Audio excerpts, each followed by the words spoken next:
Shalom, selamat pagi.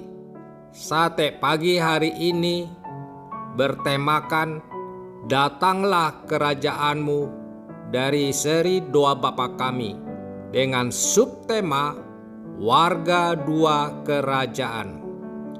Ini adalah seruan sedalam-dalamnya dari lubuk hati setiap orang yang beriman kepada Tuhan.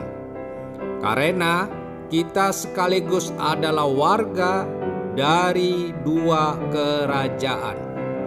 Kita adalah warga dari kerajaan surga yang sementara menjadi tamu di dunia ini sekaligus menjadi warga dari dunia ini.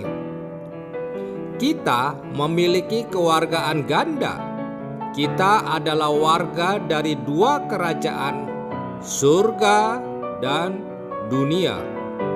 Kita ada dan hidup di dalam lingkungan dua kerajaan ini. Kita harus setia kepada kerajaan surga. Kita juga harus patuh pada kerajaan dunia. Kita harus taat kepada perintah Tuhan. Kita juga harus taat kepada pemerintah di dunia. Dan ketika kita membandingkan keduanya, kita tahu bahwa tidak ada kerajaan di dunia ini yang sempurna. Pemerintah, hukum, dan semua peraturan yang ada di dunia ini bisa ada disebabkan manusia sudah berdosa. Jikalau manusia tidak berdosa, tidak perlu ada pemerintah. Jikalau manusia tidak berdosa, tidak perlu ada hukum atau Taurat.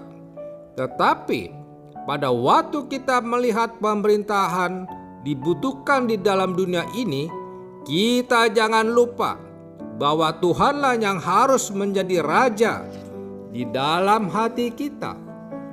Maka pemerintahan dari kerajaan surga ada di atas pemerintahan dari kerajaan dunia.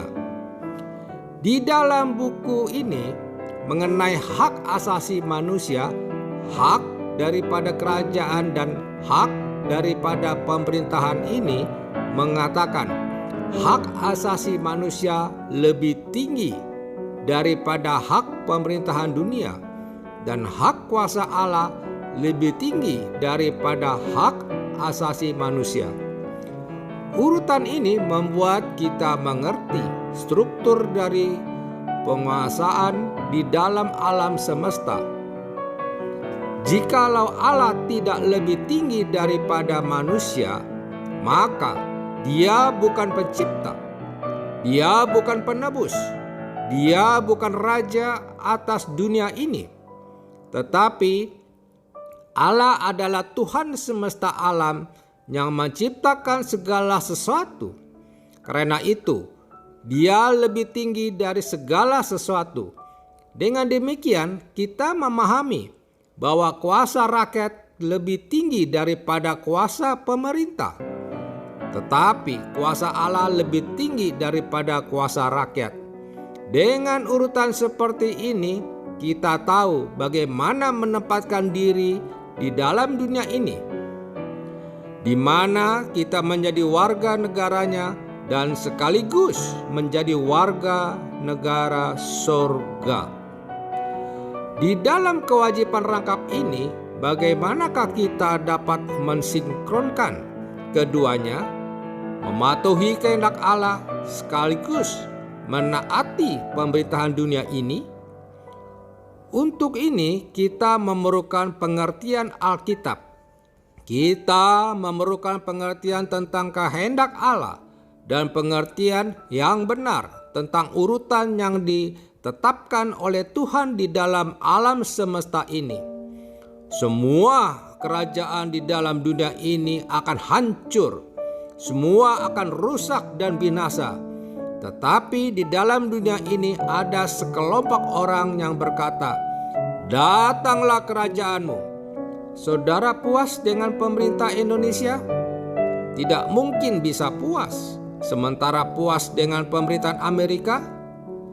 tidak mungkin bisa puas. Saudara puas dengan pemerintahan Rusia? Saudara puas dengan pemerintahan Tiongkok? Siapa Putin?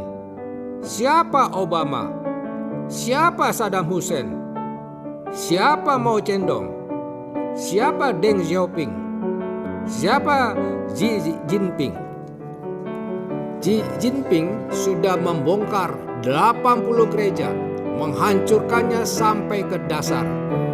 Jangan berpikir politik bisa diletakkan di atas agama. Jangan berpikir militer bisa ditaruh di atas kebudayaan. Kekuatan paling kecil di dunia adalah kekuatan senjata dan militer. Kekuatan yang lebih tinggi dari militer adalah kekuatan politik yang berbijaksana.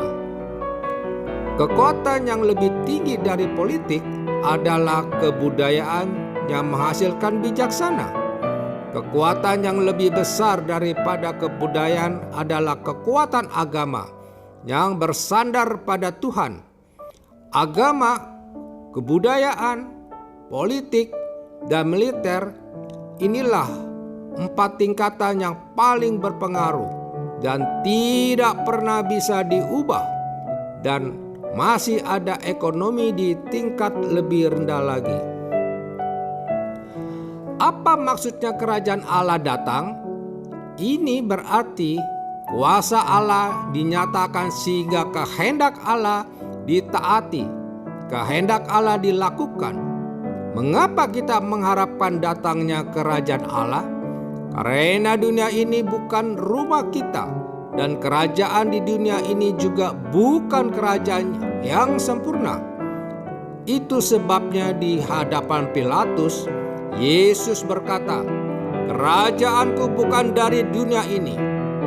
Ketika Yesus ada di dunia ini, orang-orang Yahudi yang menjadi pengikutnya pun masih tidak mengerti isi hati Tuhan. Mereka hanya memikirkan politik di dalam dunia ini. Mereka hanya memikirkan datangnya kerajaan Israel, yaitu kemuliaan yang pernah mereka miliki di masa lampau. Mari kita berdoa. Bapa Surgawi, kami bersyukur bahwa kami dapat belajar mengenai doa Bapa kami secara mendalam. Biarlah kami semakin hari semakin mengerti akan materi doa Bapa kami, sehingga kami dapat menjadi bertumbuh di dalam iman kami dan memuliakan nama Tuhan dimanapun kami berada. Amin.